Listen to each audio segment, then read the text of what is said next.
Alrighty guys, welcome back to another one. In today's video, we are touching on the subject of 16 pellet number 1 buck, 2 3/4 inch 12 gauge.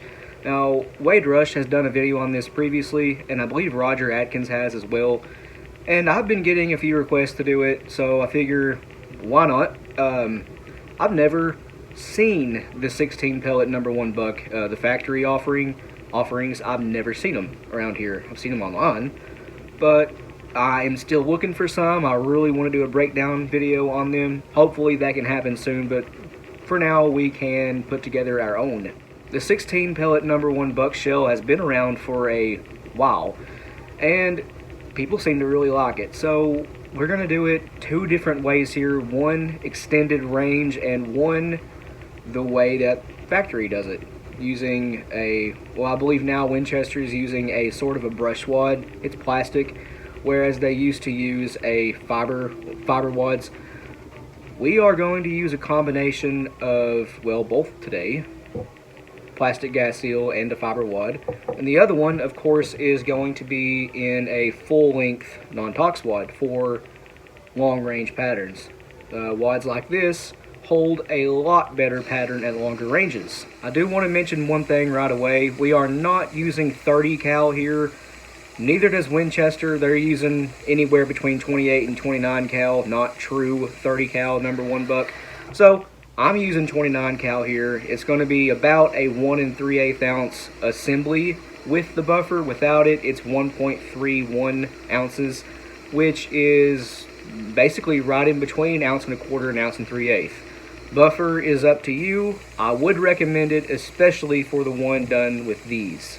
Anyway, what we're doing here is, well, starting with this stuff right here, my favorite. Number of the day today is 26, in case any of you guys care about that. The haul is a Shadot, brand new prime, 2 3/4 inch. The color does not matter. This one's clear because I like clear hauls, although they are terrible for filming. They don't show crimps or tapers very well at all. But the first one, I done showed you the wad. I didn't tell you what it was though. This is the CSD 2 3/4 inch 12 gauge wad. I believe these were sent to us by Martin. And well, if I'm wrong about that, sorry, but I think Martin sent these. It's been quite a while. I honestly forgot I had them. And we will be slitting that using Gary Caskey's 4-pedal adjustable 10 gauge wad slitter. All you got to do, just like the LBC wads, line the blades up with the windows, white balance, with the little hinge points in the bottom of the wad. Maybe you can see them, maybe you can't. Those are the hinge points, the little square cutouts. Cut right into those, and that will help your pedals open up better, easier. We have 4 really nicely slit pedals there. Facebook.com/Gary.D.Caskey. After that wad, we are using a 1/4 inch 20 gauge felt wad. Nothing special there, just a 1/4 inch 20 gauge felt wad. On top of that, we are using, let's see, 16 pellets of 29 cal number 1 buck, not 30. Although you could use 32 if you want. And lastly, mixed number 47 buffer. You could use any of the 3 buffers that these guys offer interchangeably.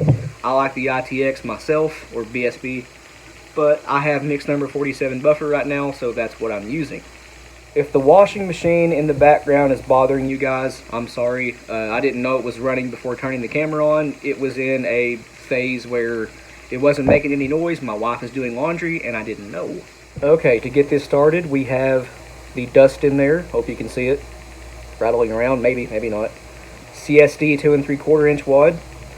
These are nearly straight inside. There is no internal taper inside the shot cup, making this better for larger buckshot sizes. This is 29 cal. They'll stack by 3s, but ideally you want them to stack by 2s, which is what we're doing here. If you want, you could add a couple Mylar wraps or a Teflon wrap, which I might actually do here, to take up some excess space of the internal diameter of that wad to help them stack by 2s, although you can get them to stack by 2s just by finessing them with your finger. Anyway, after that, the 1/4 inch 20 gauge felt wad, that is now in place. As you guys can see, this goes together very, very easily. Let's add that Teflon wrap. Why not? I have them. If I have them, use them. Alright, here's the Teflon wrap. All I've done to it is just trimmed off a 1/4 inch section of it. And roll it up, set it down inside the shot cup. And again, this is going to take up some of the excess space in there. And in theory, well actually we don't know, Teflon wraps and Mylar wraps can tighten up patterns quite a bit. And they're nearly weightless. No need to worry about changing the that weird gray stuff.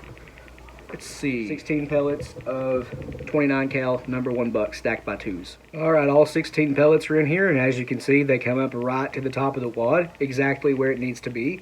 Now, we just need some buffer if you want to use buffer. Again, as it sits right now, this is about 1.3 to 1.32 ounces. With buffer, it's going to be 1 3/8. So, we should be leaving the muzzle about 1250 FPS. What am I doing here? I have the vibrating massager. I found it. Alright, all that's left to do now is crimp it.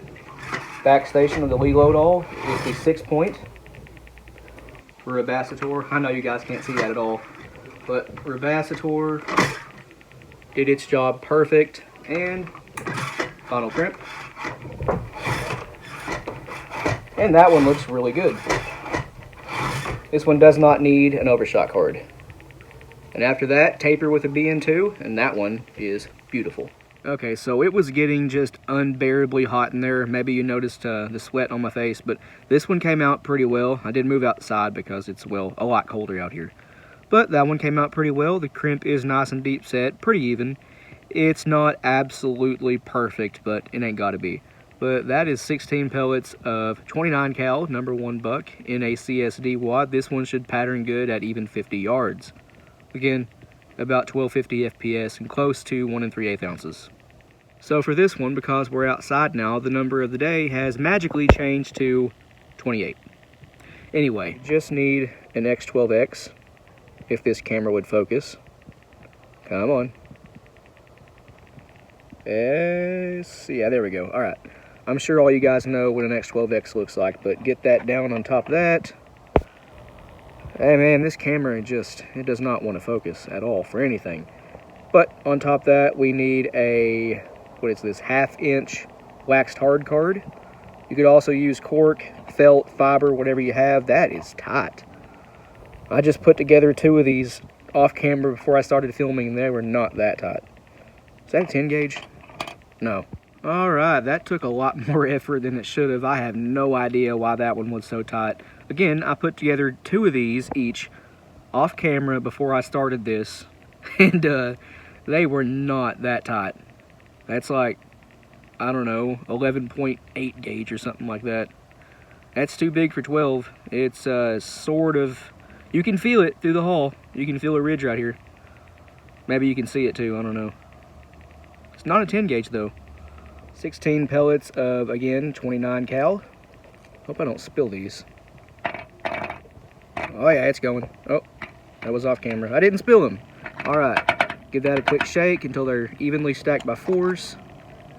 Looks like, nope, that's still not it. Wow, doing stuff with one hand is hard. That looks like it's by 4s to me. Problem solved. There was 1 pellet left behind. Now, it's stacked by 4s. Crisis averted. Okay, so now all we need is buffer. Again, mix number 47. Let's see if I can do this in real time. Oh, the wind just kicked up too. Filming outside was not a good idea. Tamp that down. I left the vibrating massager in the house. That's okay. It's Buckshot. It doesn't take that long. As this thing slowly inches closer and closer to the edge of the table, it's going to fall off. I'm done.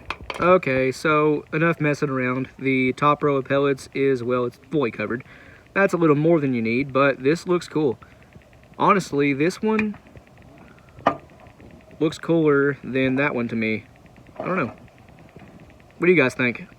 Conventional or extended range? Alright, and here's what this one looks like, all crimped and done up. That one came out a little bit better than the other one, although still not perfect, but it doesn't have to be. This one did need a little bit of an overshot card. I did forget to mention that. Sorry guys, hope you can forgive me, but we have a nice taper on it, although it's impossible to see. Again, the one right here looks a lot cooler to me than the one on the right, although the one on the right will have a much better pattern. Well, I guess that's subjective, whatever you guys are looking for, but this one will be a lot tighter regardless. But this one just looks like an old classic shell here, just a fiber wad. The buffer, pellet's not inside of a wad at all. There you go, guys. 16 pellet number 1 buck done 2 different ways. One for, let's call it, closer range hunting, and this one for a bit farther range. I feel like either one would serve really well for home defense, especially this one. If you're looking for a really tight, very close range pattern, this is probably going to have not much of a spread at all, even out of a cylinder bore. At 5 or 7 yards, you're probably looking at a golf ball size pattern with that one, but this one may be a baseball. Yeah, this one's probably more like a softball, not really a baseball, but yeah, golf ball and softball was a better comparison.